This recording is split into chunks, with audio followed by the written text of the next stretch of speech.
নোকিয়ার এই রিংটোনটি সবাই শুনেছেন, সবাই ব্যবহার করেছেন। তারারাম পাম, তারারাম পাম, তারারাম পাম পাম। কোটি কোটি বার ব্যবহৃত এই রিংটোনটি আসলে নোকিয়ারই না। এটি তারা ব্যবহার করেছে স্প্যানিশ গিটারিস্ট, যাকে ফাদার অফ ক্লাসিক্যাল গিটার বলা হয়, ফ্রান্সিসকো তেরেগা।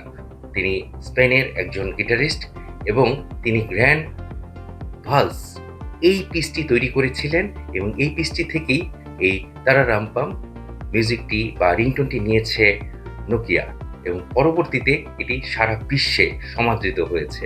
এবং জানেন কি, এটি আসলে নন ভার্বাল কমিউনিকেশনের একটি অংশ। নন ভার্বাল কমিউনিকেশন মূলত অঙ্গভঙ্গি বা সাউন্ড বা সঙ্গীত এসবের মাধ্যমে ব্যবহৃত হয়ে থাকে।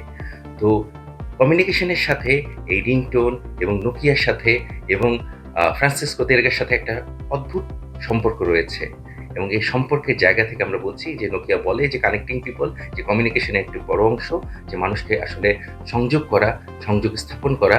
এবং এই রিংটোনের মাধ্যমে এবং নোকিয়ার মাধ্যমে এবং ফ্রান্সিসকো তেরেগার মাধ্যমে এই সংযোগটা কিন্তু হয়েছে এবং এটাই কিন্তু একটা বড় বিষয়। আপনি কি লাইক করেছেন, কমেন্ট করেছেন, সাবস্ক্রাইব করেছেন? না হলে করে ফেলুন। আমাদের কন্টেন্ট যদি ভালো লাগে তাহলে দেরি কেন?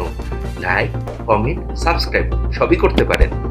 চলুন না একটা লাইক বাটনে টিপ দিই, অথবা কমেন্ট করে ফেলি, অথবা সাবস্ক্রাইবের বেল আইকনে একটা ক্লিক করে ফেলি।